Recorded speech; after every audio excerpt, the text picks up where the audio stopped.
Welcome back. Well, now a female activist on female genital mutilation, Lola Alonge, joins us now on the TVC News Hour Nigeria to discuss this age-long debasing and dehumanizing tradition. Glad to have you join us on the News Hour. Thank you, my pleasure being with you.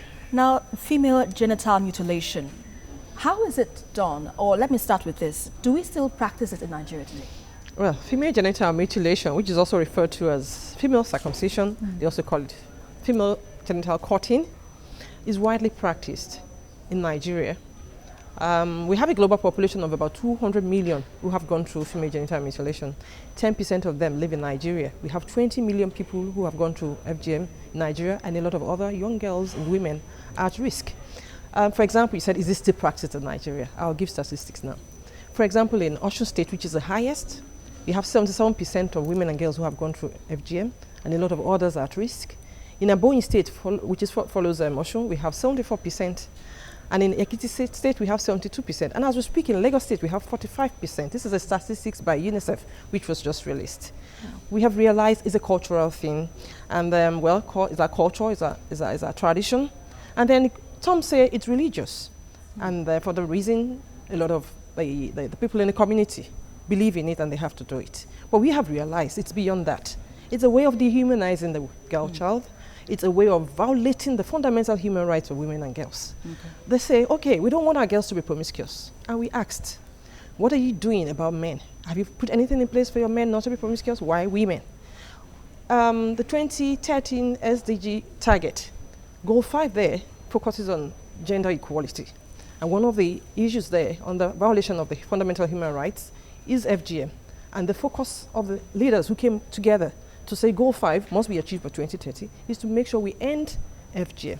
And that is why we are raising awareness. We are not saying it's not your culture, it's not your tradition, but whatever is going to be harmful to the survival of the girl child must be stopped. Oh, okay. Earlier today we had Dawn Parker on the news, and she said science has not even proven that it can even stop promiscuity. Obviously. And before during the break, you said the doctors, the medical doctors, are now doing this, and that's you know, like we go as far as interacting with them in the community. We go to the traditional rulers, we go to the circumcisers, we call them the quarters, we go to the religious leaders, and we discuss these issues. You believe in it; it's your norm, it's your tradition. But of course, we know it has a side effect, and that's what we are telling. We're not saying you're not making sense. You could make sense in your culture and tradition, but the issue now is affecting the girl child psychologically, physically. It's affecting them. So there's no need to continue the practice. What are those side effects which you say that really affect the girl child? Yeah, it starts with, this is like you're violating the right of a girl child who has not given consent. Most times they're forced to do it. Sometimes they say it's like a rite of passage. Maybe to like when you're getting married, you must get it done. And we have realized most of them, when it's done, especially in the community, they don't use sterilized objects. They could get infection. They could get, they bleed excessively. They could die in the process. Some come up with cysts. When they want to give birth, normally they have obstructed labor.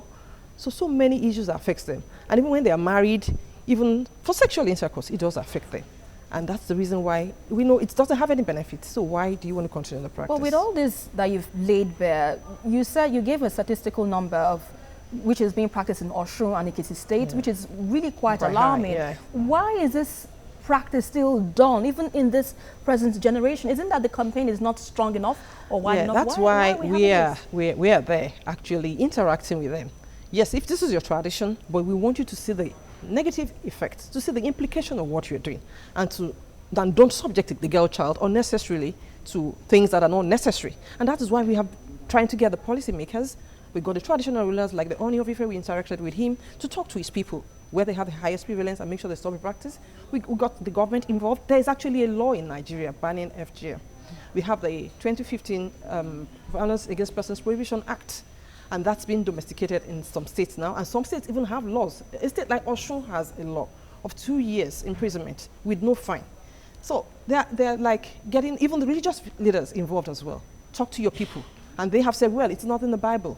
It's not in the Quran, so why must they continue it? I would ask you, have you had people ask you, I mean, men are circumcised. Why do you think women shouldn't be circumcised? If we're circumcised, they should be circumcised too. Yeah, because, well, men, it's in the Bible for male circumcision, but it is not there for female circumcision. And that is one of the issues we are raising. And we have realized the male circumcision does not really affect them physically or psychologically, but it does affect the girls. Most times, there are different types. There's one what they call infibulation, where they actually open up and close up and cut part of the female genitalia. When they want to urinate, it's painful. When they want to have their menstrual period, it's painful. When they want to give birth, it's painful. Sometimes they have to open them up again. So there's really no need for it. We are raising awareness about it. We're using the media to amplify the messages. That's why I'm here today, and I'm so glad with the support from TVC in particular. And that's why we have also decided to put up like a radio jingle and a TV commercial to emphasize and raise awareness. Like someone said there, what do they need? Is awareness, is education. And we hope with all this, there will be a change. I think more people are beginning to talk about it publicly. Remember the popular blogger Linda Ikeji mentioned that she was mutilated, and she's speaking up against it too. Well, we just have to keep talking about it so we get a stop on this dehumanizing tradition against the female child. Thanks a lot for your contributions, Lola Alonge.